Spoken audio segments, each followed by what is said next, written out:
Welcome to my channel unique dictation. 14 जुलाई 2025 जागरण संपादकीय की स्पीड 80 वर्ड पर मिनट रहेगी। शीर्षक है फर्जी वोटर। तो आइए लिखना स्टार्ट करते हैं। स्टार्ट।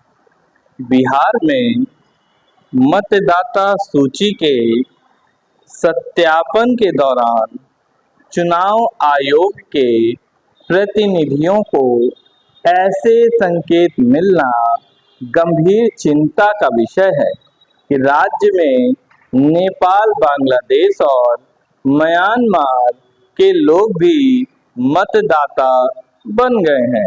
यह केवल चुनाव प्रक्रिया से ही खिलवाड़ नहीं, राष्ट्रीय सुरक्षा के लिए भी खतरनाक बात है।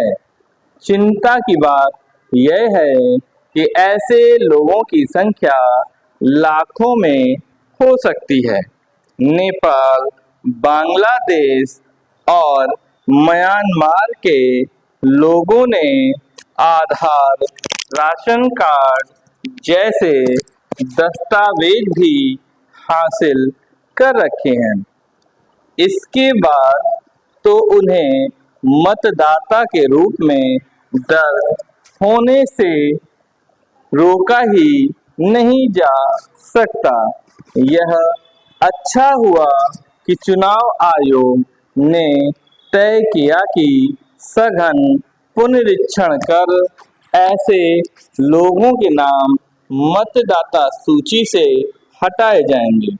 यह आवश्यक ही नहीं, अनिवार्य भी है। इतना ही अनिवार्य यह भी है कि चुनाव आयोग ने देश भर में मतदाता सूची के सत्यापन का जो अभियान चलाने का निर्णय लिया, उस पर अड़िग रहे।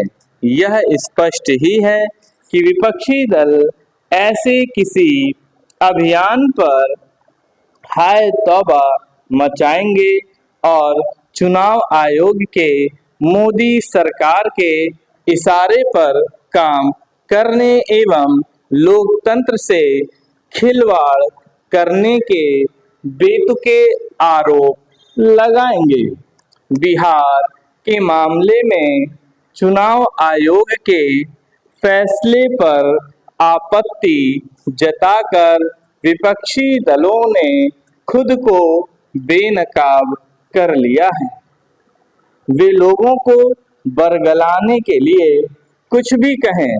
सच यह है कि उन्होंने यह जता दिया कि वे पुरानी और खामियों से लैस मतदाता सूचियों के सहारे चुनाव कराना चाहते हैं।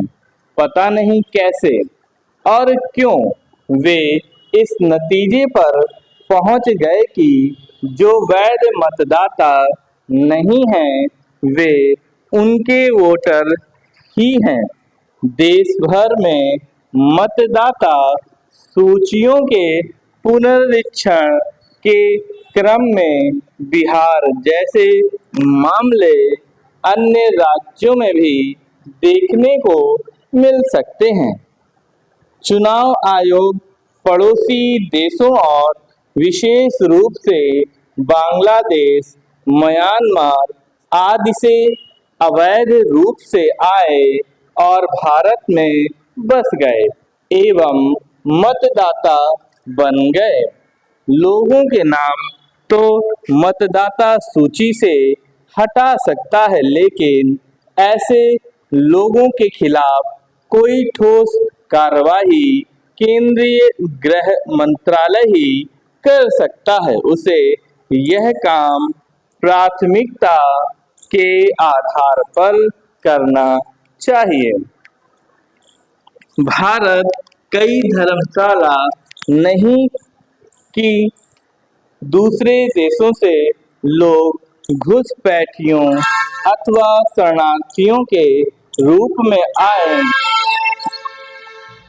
और फिर अनुचित तरीके से तरह तरह के दस्तावेज हासिल कर यहाँ के मतदाता भी बन जाए। ऐसे तमाम लोग पश्चिम बंगाल, असम आदि राज्यों में मतदाता अर्थात भारतीय नागरिक बन चुके हैं।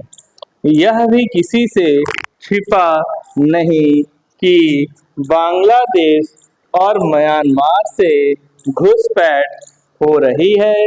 इस घुसपैठ पर कई राज्य सरकारें न केवल आंखें मूंदे हुई हैं, बल्कि घुसपैठियों को अपना वोटर बनाने पर आमादा है। यदि केंद्र सरकार राष्ट्रीय नागरिकता रजिस्टर NRC लागू कर सकती तो भी उसे घुसपैठ के खिलाफ सख्त होना ही होगा। समाप्त।